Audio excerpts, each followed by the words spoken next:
Hi, I'm Jen Best from Beaker and I'm going to show you how to make a Posy brooch.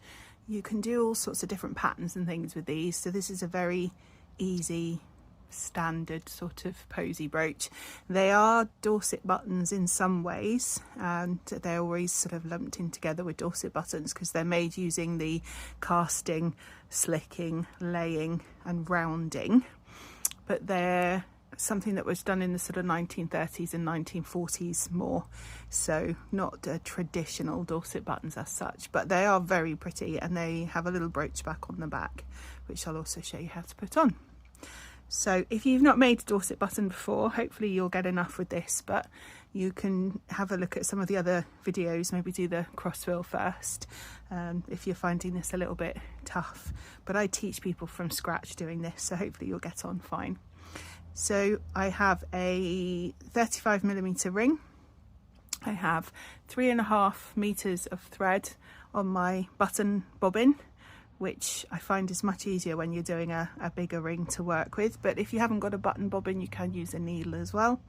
You're just going to thread the needle with your 3.5 meters of thread and then have the needle so it's nearly halfway down. And then I'm going to do my flowers in this, and this is 1 meter, and these are both sock yarns. I prefer working in wool for pretty much everything, so I'm using sock yarn, but you can use cotton perle, you can use stranded cotton, anything you like really to make your stitches, as long as it's strong enough to pull tight. So the first thing I'm going to do is cast around the ring. I'm going to take my thread and tie it in a single knot around my ring, just a single knot, and that counts as my first blanket stitch. And then I've got about 1 inch or 2 centimeters for my tail, and I'm right-handed, so I'm going to hold the ring in my left hand and the tail is going to point off to the right, and I'm going to blanket stitch around the ring, covering up my tail as I go. Now I do my blanket stitch differently on a ring to the way that I do it on fabric, so I'll show you what I do, but blanket stitch, if you're comfortable with that already, do it how you're comfortable. So I bring my bobbin rather, up through the ring from the back to the front, and I take my bobbin underneath the thread that's coming off from the needle, and that makes a stitch. And as I pull this stitch tight, you see it makes this loop. That loop goes over the tail, and then you pull tight, and you'll get a little tiny knot at the top there. So from back to front, under from right to left, I turn my hand in slightly so that loop of the stitch goes over the tail, and I pull it tight. And this is blanket stitch, and you'll see as you work, I'm not really touching the tail at all, I'm sort of lassoing the tail with each of the stitches, so it actually goes inside those stitches there and hides. And I'm going to do that all the way around.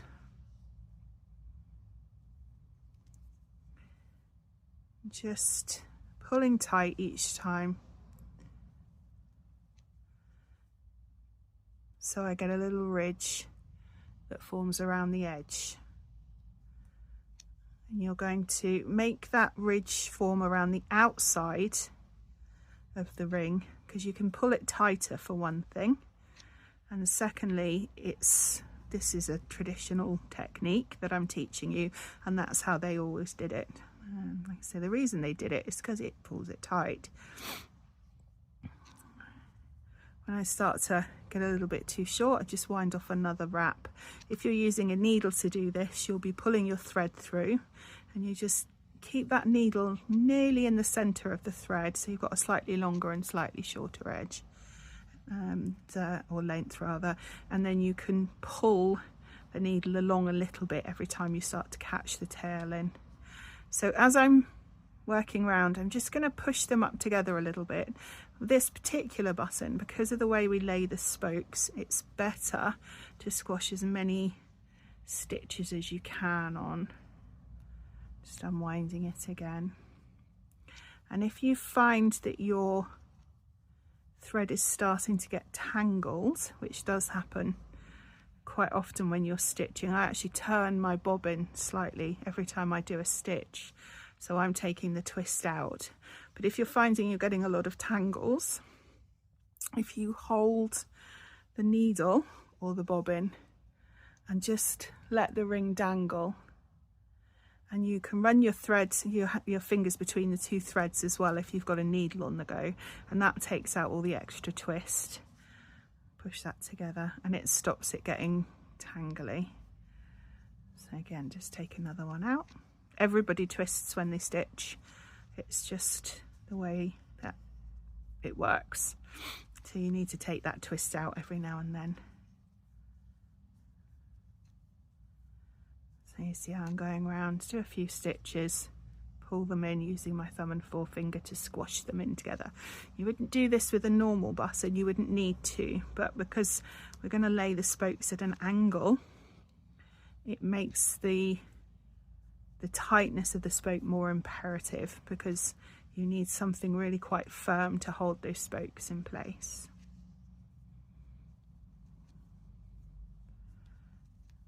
So you see how much quicker it is with one of these button bobbins. They're a Fleece Loved product and I sell them on the website, but they make working with bigger rings much easier. I tend to use them for anything over about 29mm, 30mm.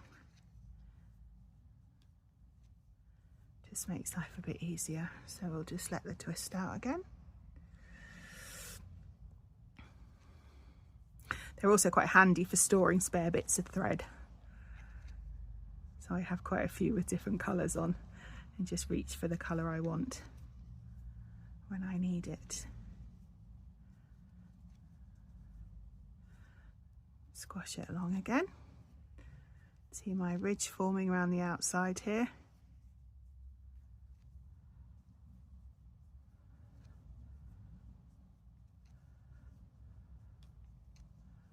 It doesn't take very long once you get the hang of it.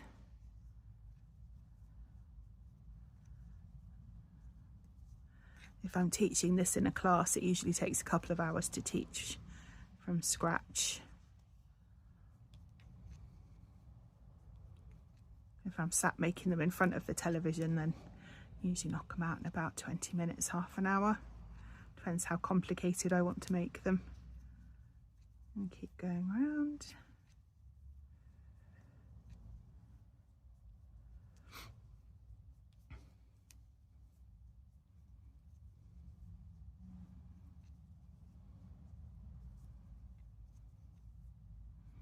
It's a great way of using up all your scraps. You can make them and put them on cards for people, and then they can wear them as a brooch, or make little Christmas decorations to hang on a tree. Oh.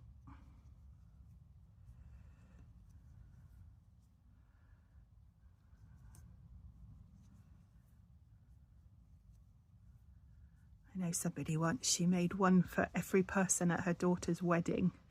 She had to make 75, and she did all of them on heart-shaped rings. She sent me a picture of them and they looked stunning. Really beautiful. But there were 75 of them. You can imagine doing 75 of something. Right, nearly done. Just making sure I've got no space at all, so that when those spokes are sitting on the threads around, the stitches around, they can't move anywhere. You can't go anywhere. Nearly done. You see I'm pulling quite firmly, so this is why you need something that's quite strong. And just fill that one out. So what you end up with is a ring like this with a nice line of little blanket stitches all the way around and no spaces at all. So I'm going to unwrap some of the thread. So if you're using a needle, just pull the needle along a bit so you've got a nice big line of spare thread. And now what we're going to do is called slicking. So we're turning that outside ridge onto the inside. It'll be quite stiff. If you've pulled it tight enough, that's fine. So it all sits neatly on the inside like so, and the thread is going to drop down from the back here.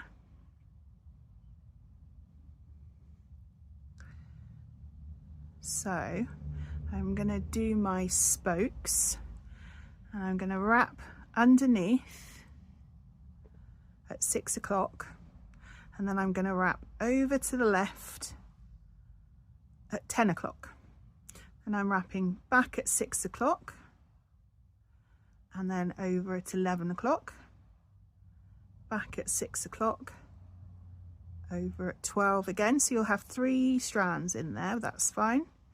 Back at 6 o'clock, and you'll see at the bottom here I'm very slightly crossing those threads over so they catch. Up at 1 o'clock, down at 6 o'clock, and up at 2 o'clock, and they should all be fitting quite nicely. I'm hanging on for grim death at this point. So this 2 o'clock one is the last one that I wrapped, so I'm pinching that with my left hand, which leaves this one dangling at the back. That's fine. You're going to bring your bobbin or your needle up on the left hand side, on the inside between the ring and the spoke, but don't pull it tight. You want a bit of a gap here.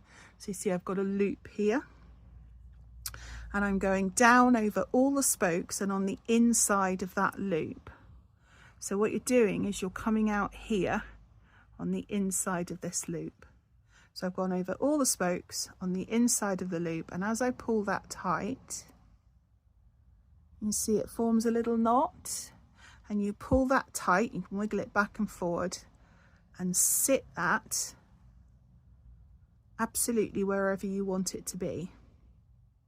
Okay, so if you wanted to make a Christmas tree, you could have it up here and then do your stitching, and that would give you a Christmas tree. We're wanting a Posy brooch, so we're going to come just in here. So we've got stalks, and then this is where we're going to do our stitching. And I'm just going to wrap that round. So I've just gone up and down, up and down.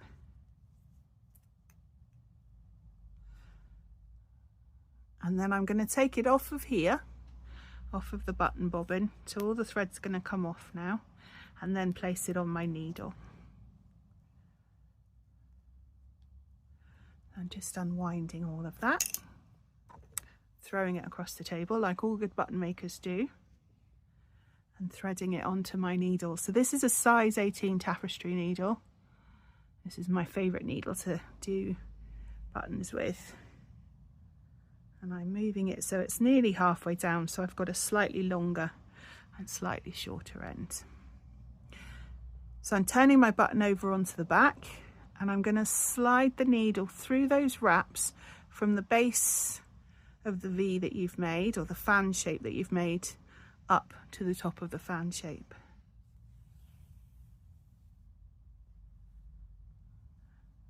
And then pull that nice and tight. So I've got stalks. You could, if you want to, wrap all the way down and then stitch back up. I quite like it with the stalks showing. They look like little stalks of flowers. And for those of you who are perfectionists, you will notice that mine is not perfectly even. Flowers generally aren't. They come out how they come out, and that's absolutely fine. You're now going to back stitch over each of the spokes. So I have seen them done where you go over and under, and you weave backwards and forwards, and that's absolutely fine. That works nicely if you're going to, especially if you're going to fill the whole thing with stitch afterwards. I like it when you get these stalks coming out. So this is back stitch. So if you've made a cross wheel or any other type of Dorset button, it's a bit like doing that, exactly the same sort of stitch, but you're going to work backwards and forwards. So I'm going to take you through the first 2 or 3 rows and show you how to do it. So I'm coming up to the to the left of the far right spoke and bringing it all the way through, and then I'm dropping down over that far right spoke. So I've gone over one right, I'm coming up to the left of the next spoke on the left, and then I'm dropping down to the right of that spoke. So I'm going to do that all the way along. I'm going to come up to the left of the spoke on the left and drop down right over that spoke. Left of the spoke on the left and right over that spoke, sticking to my fingers. And then the last one is coming up to the left of the far left spoke and dropping down over that one to the right. So you've got 5 stitches, 1 on each spoke, and then you just take your needle and beat them down a little. If you're a weaver, this is called beating, but you're squashing them down into the base of the V, the base of the fan. I'm now going to start the next row again, and to do that I need to cover this spoke. So I'm going to come up to the left of this one again and go down over this one to the right. So that gives me 2 stitches on this left spoke, but now we need to change direction. So I'm going to come up to the right of the spoke on the right and go left over that spoke. And we do that all the way along. So we come up to the right of the spoke on the right and we go left over that spoke. And we do that all the way along. Right of the spoke on the right, left over that spoke, right of the spoke on the right, and this is the far right spoke we're doing now, left over that spoke. Beat it down. So now you've got 2 stitches on each of the spokes. So we're now going to work back across. So we're going to wrap this one again. So we're coming up to the right of that spoke on the right and going left over that spoke. Now we're changing direction. So we're going to come up to the left of the next spoke on the left and go right over that spoke. So you're keeping that back stitch correct each time. You're coming up effectively under 2 for most of the spokes and then going down over 1 on the front all the time.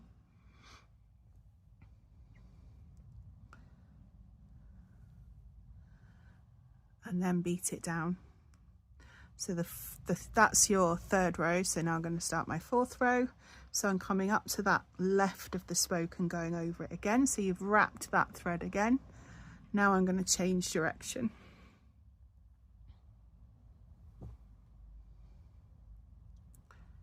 So I'm coming up to the right now and working over to the left.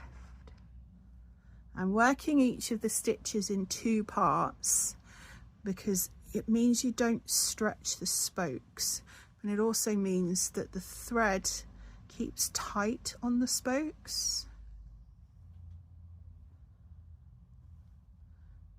And the other thing that I tend to do is I'll pull the thread through to the front, and then you'll notice I'm holding it in my spare fingers underneath the button, and that just keeps it tight as I make the next stitch. So I've wound that, or I've worked that into my muscle memory. Keep sticking to my fingers. Where I'm keeping the thread tight on the spoke as I work my way across.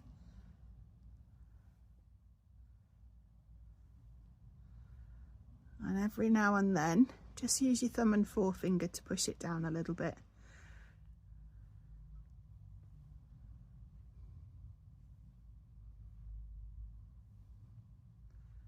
And work your way back and forward across.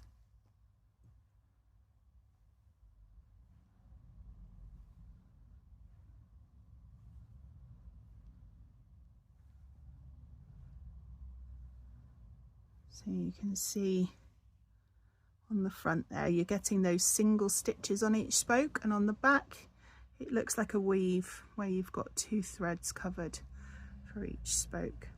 So if you wanted to do a kind of basket at the bottom of your flowers, you could do this the other way and use the back as the front, because it kind of looks like a basket. I always think it does anyway.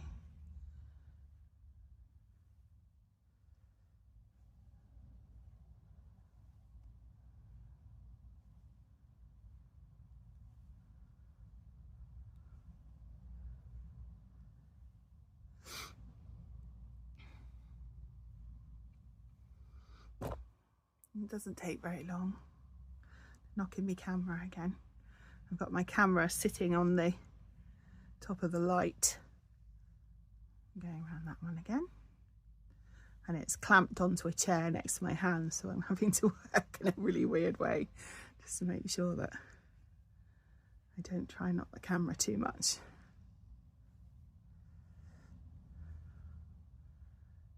And you see that starts to get covered quite well.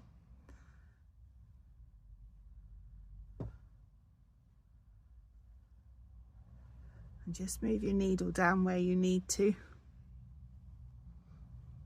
So you're only using one thread, the thread doesn't become doubled.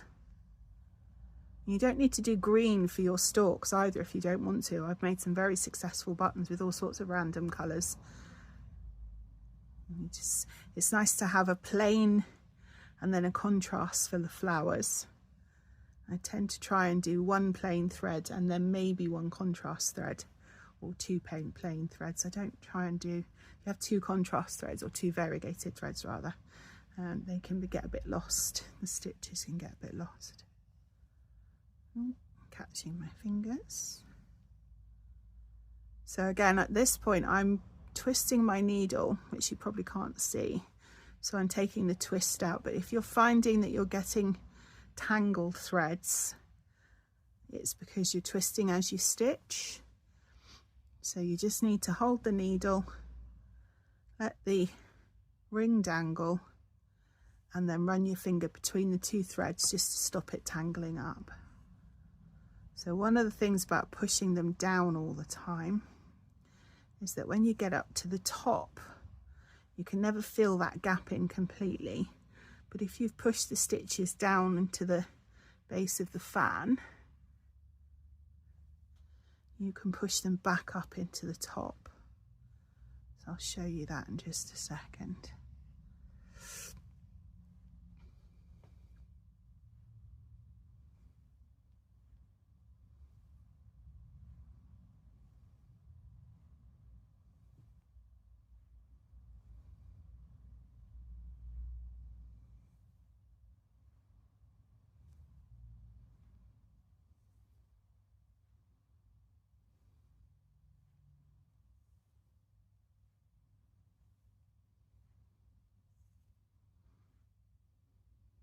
Oh,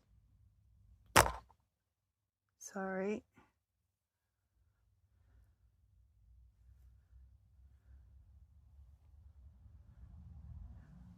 A little break in filming there where I threw my camera off of the stand. It's all mod cons here, all professional.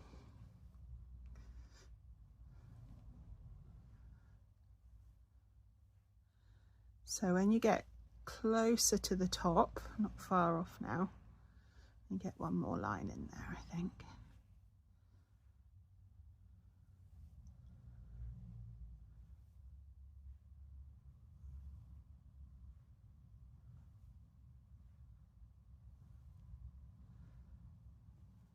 Maybe another one. I'm just going to do that last one back across.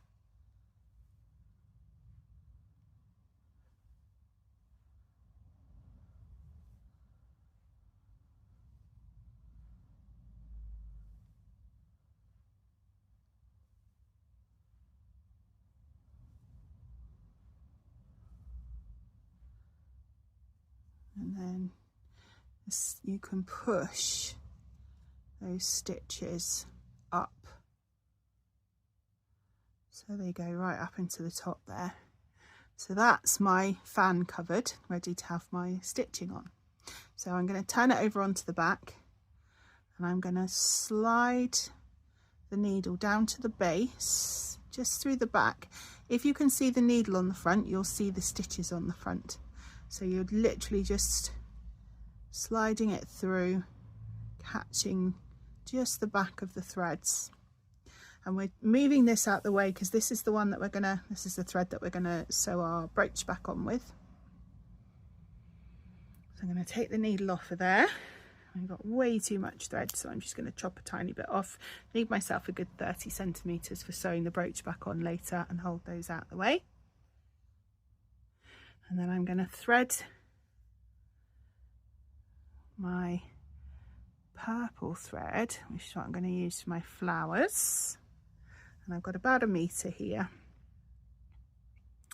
and I'm going to weave that in at the back. So again, just skimming the back of the threads. If you can see the needle on the front, you'll see the thread on the front, and you're going to go up, down and up. Usually 3 passes is enough to make it secure.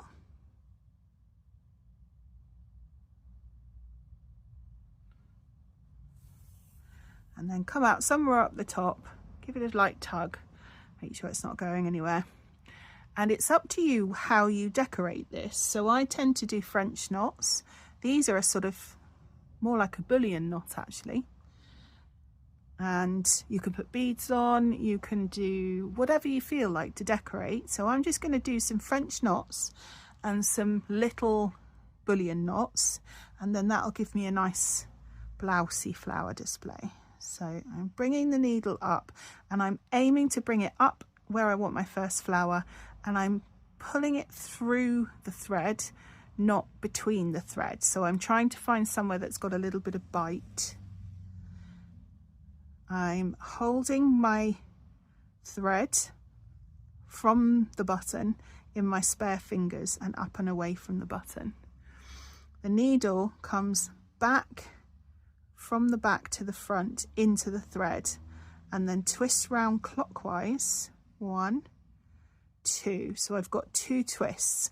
Now the important bit is the thread that's coming from the button is at the eye end of the needle, and the thread that's attached to your hand wraps around and is at the tip end of the needle, so that when you pass your needle down into the button, and I'm moving, or I'm putting it into a very slightly different place. I'm not going down the same hole. I've actually moved a couple of millimeters over, so I'm going down in a slightly different place.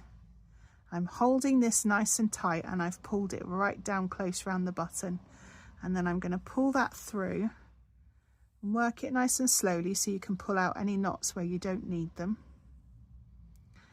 And as you pull through, you'll see that little tiny bit of thread goes down over those loops and it holds it in place, and that's your French knot.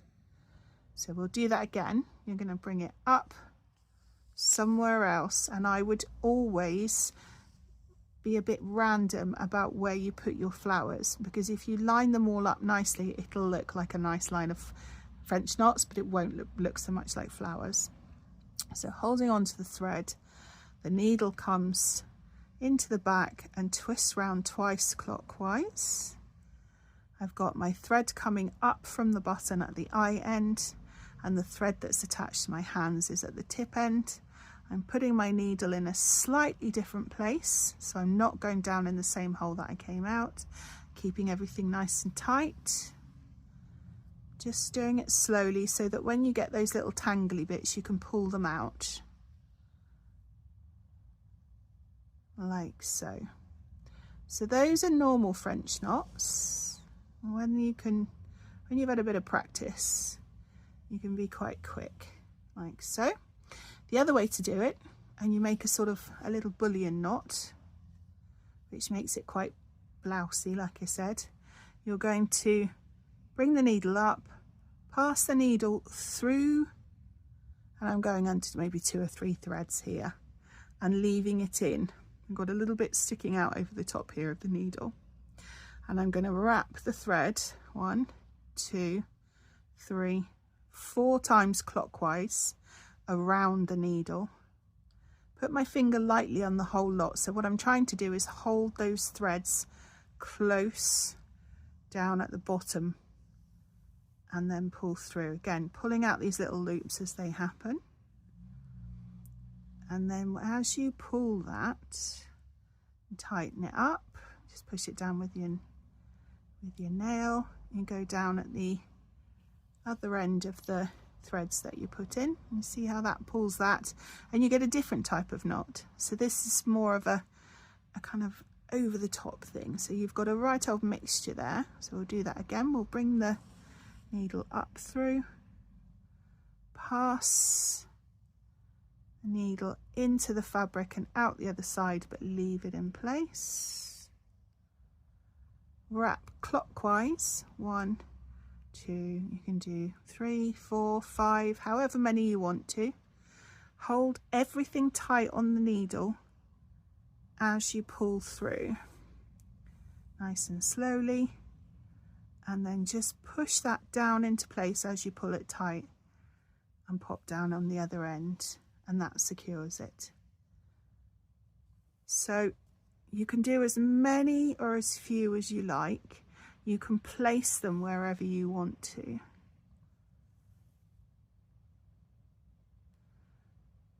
But the thing to remember is don't pull them too tight, because you'll just pop them through to the back of the button. Always put the needle in a different place to go back down, so that you're not just pulling the knot through the same hole. And aim for somewhere, I always feel like it's a little bit of a catch or a little bit of bite as you put your needle in.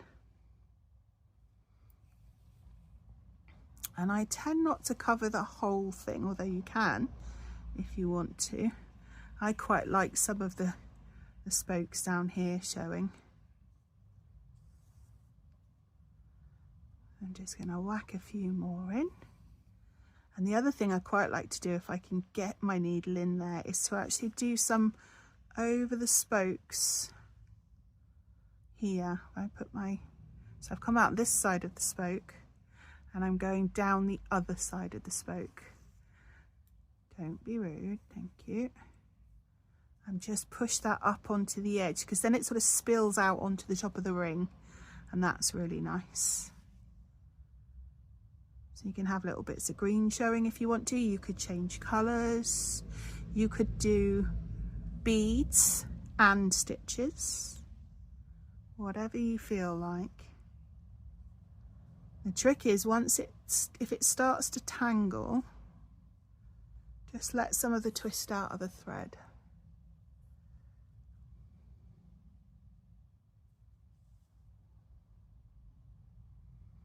And we'll do one of those nice big blousey ones on the side there. And just pull that down tight.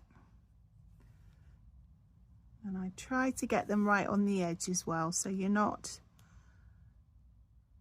just pop that in there like that. So they sort of spill out over the edge and they look a bit more flowery. I'm going to leave a few little green bits in mine. I've got some blue coming through now as well. So that gives me a different texture again. I like having a couple of subtle colour changes. That always makes it look more natural, I think. Nature's never one solid colour. There's always light and shade.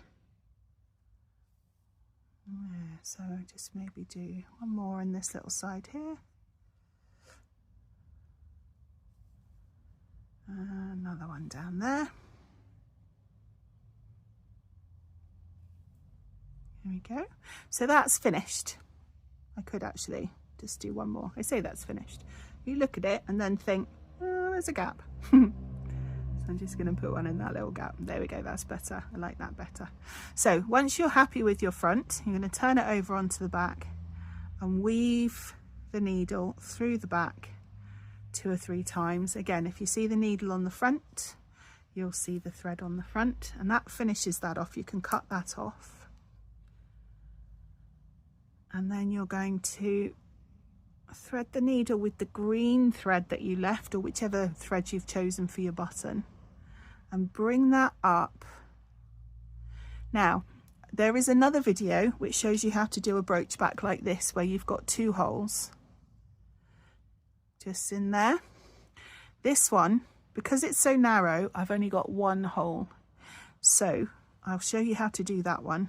And I'm bringing the needle up where that hole would be, placing the brooch back on and going right the way through the button.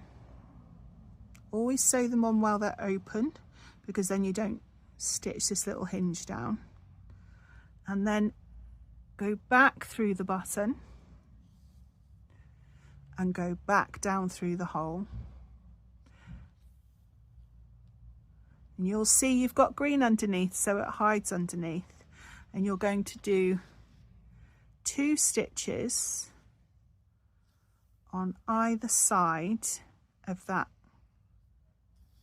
hole. So that's my second stitch on the second side.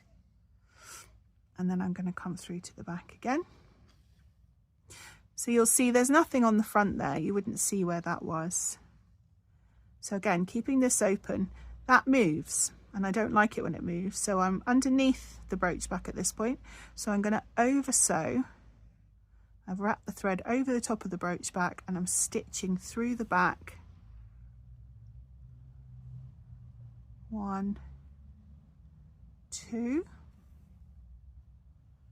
And then I'm going to take it down to this side. So I'm just passing it through the back there and do the same. And that just stabilizes those, the wobbly bit, the brooch back where it's wobbly. 1, 2. So that stops that moving around. And then I'm going to weave that, you can close it at this point, get it out of the way. Weave that through the back. So this is just finishing off. Weave it through the back twice, like so. Trim it off, and then it's done. One posy brooch. Thank you for watching. I hope you enjoyed that, and do have a look at beakerbutton.co.uk for other ideas and kits and threads and rings and things. But have fun. Any questions, let me know. Thanks. Bye.